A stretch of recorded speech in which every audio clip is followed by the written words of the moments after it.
It's Chris. And this is Lauren. This is our week 3 recap video for Swing Arbor's all-level Charleston series. So, in April of 2015. April of 2015. So, we started you guys off last week with some basic footwork as our warm-up that we were going to use as a basis for a move in tandem Charleston, which we'll get to in a minute. But we wanted to review that footwork for you so you have that in your back pocket. And in this case, because we're doing it in tandem, it doesn't really matter if you're lead or follow. We're going to start on the same foot. So we'll just demonstrate it. We're going to demonstrate each piece and just rewind it if you need to look at it closer. 5, 6, 5, 6, 7, 8, kick, kick, step, kick, kick, step, kick, kick, step, left, forward. Kick, step, kick, kick, step, kick, kick, step, left, kick, step, right, kick, step, forward. And that was the exercise. So as you notice, we went left, and we just adjusted left, and then we did basic, and then we did left and right. Because when we did the windshield wipers, we used that pattern, or both of those patterns, in our moves. So now we will demonstrate the windshield wiper.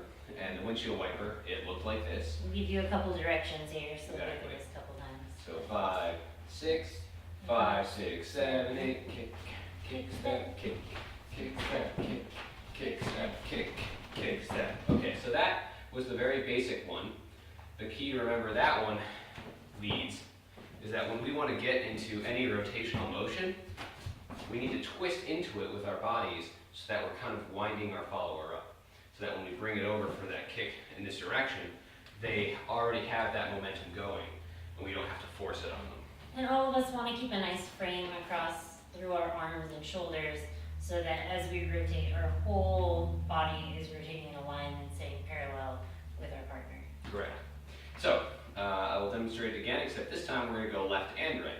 5, 6, 5, 6, 7, 8, kick, kick, step, kick, step, wind, kick, kick, step, kick, step, forward.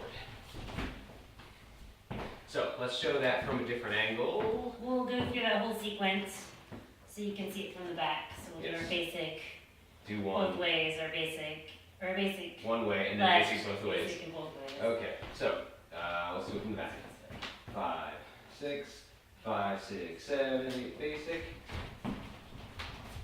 Twist, kick, step, left, kick, step, kick, step, twist, kick, step, left, kick, step, right, kick, step, forward, kick, step, kick. All right, so that was from back.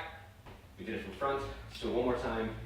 You're going to see it from the side in a second anyway. Yeah, Let's so move on. we'll just do it from the side when we do the next bit. So then we showed you a move, which is kind of a fancy move.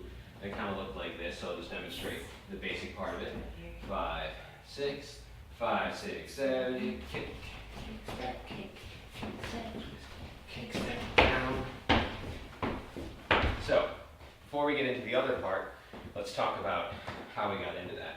So we used the same basic windshield wiper motion, so as we twisted into this and brought it around, instead of kicking forward leads, we brought everything down with us. And over, so that we could then go into our Susie moves. And this is where we talked a little bit about the frame, and not getting too far away from your partner, and not being like at a weird angle. We want to be side by side. If you see us from the side, Dude, we're straight. we're straight. In a line. We're connected through a frame in our arms so that we're not muscled up, but we're keeping our arms in place so that our lead can use that to create tension and compression. Definitely want to do that. Yes. And the key thing is, don't get too far away from your partner, because I saw a lot of us doing that, and it makes it way harder on yourselves. Yeah. So, the next bit of that, I'm going to demonstrate that again, but with the final part of the move that we added by the end of the class. Step, kick, kick, step, down. So we did this, and then to get out of it, we did a windshield wiper back into our basic Charleston tandem position. So, how we accomplished that? We had you guys do that footwork without a partner first. So we went through the Susie cues, but we won't show you those here. If you have questions, see us in class. Yeah. But for the crossovers, those are super important. basically the ways those work is we started these on our left foot in tandem, so we'll start on our left foot now.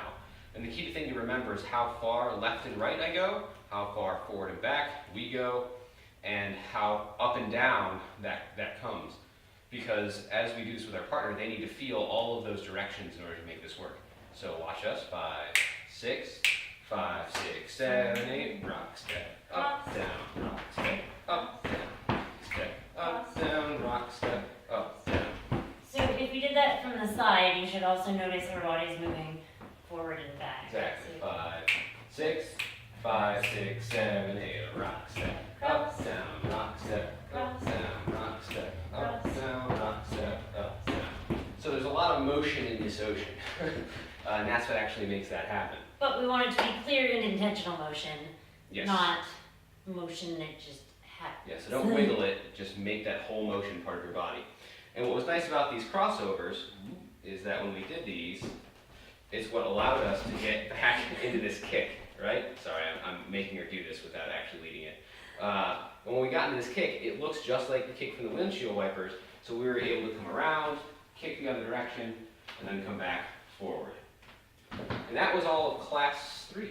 Yeah, That was everything. that was it. That So, was plenty. that was You guys did an plenty. awesome job, and we can't wait to see you Next week. Wednesday. All right.